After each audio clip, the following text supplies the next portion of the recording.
Bien les amis, dans cette nouvelle vidéo correspondant à l'unité d'enseignement 1, architecture matérielle d'un ordinateur. Un ordinateur est une machine électronique de traitement numérique de l'information. L'élément principal d'un ordinateur à l'unité centrale se matérialise par un boîtier qui recèle tous les composants essentiels d'un ordinateur, excepté le clavier, le moniteur et la souris.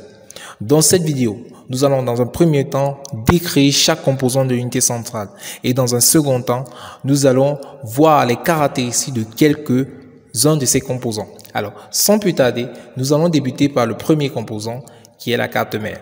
La carte mère, c'est le composant principal de l'unité centrale. C'est le support sur lequel vient se brancher ou connecter tous les composants d'un ordinateur. Vous avez devant vous une image illustrative qui va montrer en fait les différents emplacements de chacun de ces composants. Vous avez notamment l'emplacement pour le boîtier d'alimentation, l'emplacement pour le disque, l'emplacement pour la RAM et l'emplacement pour le processeur. Ne vous inquiétez pas, nous allons par la suite expliquer chacun de ces composants. Et ça tombe bien, car nous allons expliquer le disque dur. Alors, le disque dur, c'est la mémoire de l'ordinateur. Son rôle est de stocker des données informatiques. Le disque dur contient notamment le système d'exploitation, les programmes installés et les données personnelles de l'utilisateur. Il stocke les informations sous forme binaire. De nos jours, on a trois types de disques durs. On a le disque dur classique, le disque dur SSD et le disque dur externe. Alors, nous allons continuer notre parcours dans l'expédition, dans l'exploration de l'unité centrale par le troisième composant qui est le processeur. Le processeur ou encore CPU, Central Processing Unit, c'est le cerveau de l'ordinateur.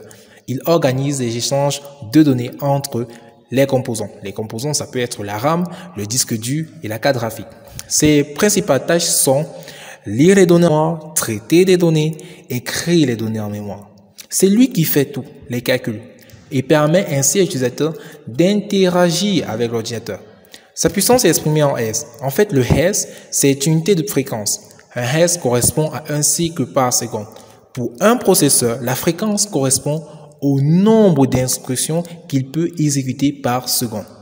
Les parties essentielles d'un processeur sont l'unité arithmétique et logique, UAL, et en anglais, Arithmetic and Logical Unit pour AUL, qui prend en charge les calculs arithmétiques élémentaires, c'est-à-dire l'addition, la soustraction, la division, et ainsi que quelques tests. Alors, nous avons aussi l'unité de contrôle, les registres, le séquenceur, l'horloge, l'unité d'entrée-sortie. Continuons notre expédition avec le quatrième composant qui est la RAM. La RAM, pour Random Access Memory, est utilisée par le processeur. En gros, le processeur place les données le temps de les traiter. Les particularités de cette mémoire, on a tout d'abord sa rapidité, ensuite son aspect temporel. Pourquoi temporel? En fait, les données sont perdues une fois que l'ordinateur est éteint. La RAM est une mémoire que l'on branche sur la carte mère. Sa capacité, comme pour le disque dur, est exprimée en octets. En fait, l'octet est une unité de mesure des données informatiques. Il se compose de 8 bits et se traduit en anglais par le mot byte. Continuons notre expédition avec le bloc d'alimentation. Alors, le bloc d'alimentation, lui, son rôle sera de transformer et de fournir l'énergie nécessaire à la carte mère et ses différents composants qu'on a cités plus haut, ainsi que lui, bien sûr. Ok, continuons avec le prochain composant qui est la carte d'extension. Une carte d'extension, en fait, c'est un ensemble de composants placés sur le circuit imprimé et qui est connectable à la carte mère via un bus informatique. Le but d'une carte d'extension est d'ajouter des capacités ou des fonctionnalités à un ordinateur.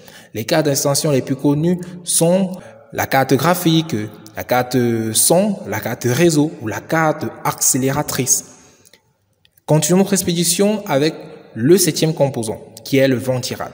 Alors, encore appelé ventilateur ou radiateur, il est présent sur le processeur. Il permet en gros de refroidir le processeur par de l'air. Bien. Les amis, je pense que nous avons vu pour la plupart quelques composants phares de l'unité centrale. Nous allons ainsi entamer la deuxième partie de cette vidéo en parlant des caractéristiques de ces composants-là. Alors, nous allons voir les caractéristiques de quelques composants. Nous allons débuter par le premier composant qui est le disque dur. Le disque dur, il est caractérisé par sa capacité. En gros, la capacité, le volume de données en fait pouvant être stockés sur ce disque. Il est exprimé en gigaoctets ou en téraoctets. Nous avons ensuite son interface. Il s'agit de la connectique du disque dur. Les principales interfaces pour disque dur sont l'IDE pour Intelligent Drive Electronic et le SATA pour Serial Advanced Technology Attachment. Nous avons aussi comme caractéristique son taux de transfert ou encore le débit. C'est la quantité de données pouvant être lues ou écrites sur le disque par unité de temps. Il s'exprime en bits par seconde. Nous avons aussi sa vitesse de rotation. La vitesse à laquelle les plateaux tournent, exprimée en tours par minute, notée RPM pour rotation par minute. La vitesse des disques durs est de l'ordre de 7200 à 15000 RPM, c'est-à-dire rotation par minute. Plus la vitesse de rotation d'un disque est élevée, meilleur est le débit du disque. Il faut bien noter ça. En revanche, un disque possédant une vitesse de rotation élevée est généralement plus bruyant et chauffe plus. Voilà, ça chauffe plus. Continuons avec le deuxième composant qui est le processeur. Le processeur est caractérisé par son fabricant. Aujourd'hui, on a deux fabricants. On a le fabricant Intel pour Integrated Electronics et AMD pour Advanced Micro Device. Alors, il faut savoir que ces deux fabricants se partagent le marché des processeurs pour les PC. Ouais, ce sont les grands boss en fait. La prochaine caractéristique, c'est sa famille et son numéro. Chaque fabricant possède différents types de processeurs suivant les applications. Chez Intel, on retrouve les modèles Celeron, Pentium, Core, etc. Chez AMD, les modèles sont Sempron, Athlon, Thurion, Phenom. Bien. Continuons avec les caractéristiques du processeur. On a notamment sa fréquence d'horloge.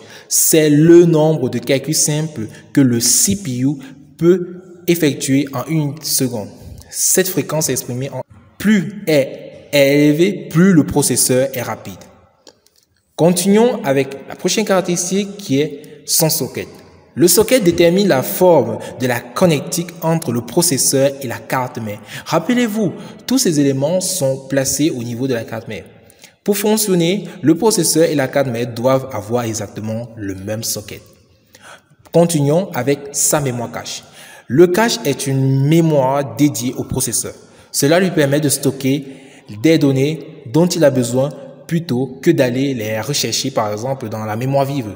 Plus la cache est grande, plus le processeur est performant et plus il consomme et il chauffe en fait. Voilà. Continuons avec le prochain composant qui est la RAM. La RAM, elle est caractérisée par sa capacité, c'est-à-dire le volume de données pouvant être stocké dans la RAM. Elle s'exprime en octets. Elle est caractérisée par le format de données. C'est le nombre de bits que l'on peut mémoriser par case mémoire. On dit aussi que sa largeur, c'est la largeur du mot mémorisable. Le temps d'accès. Alors, le temps d'accès, c'est la durée nécessaire à trouver une information. Généralement, elle doit être la plus basse possible. Nous avons aussi comme caractéristique le temps de cycle. Il représente l'intervalle minimum qui doit séparer deux demandes successives de lecture ou d'écriture. Nous avons aussi le débit. Le débit, c'est le nombre maximum d'informations lues ou écrites par seconde. Alors, les amis, on arrive à la fin de cette vidéo. Alors, l'idée, c'était voilà, de voir schématiquement, c'est-à-dire visuellement, les différents composants de l'unité centrale. Et pour ces composants, de mieux cerner les caractéristiques en fait de ces composants. Alors, maintenant, nous allons terminer par un petit exercice qui va permettre de voir si nous avons bien consolidé toutes les notions que nous venons. Bon. Alors, je vous laisse, vous n'avez qu'à mettre pause, de résoudre l'exercice et après, nous verrons la correction de cet exercice. Merci.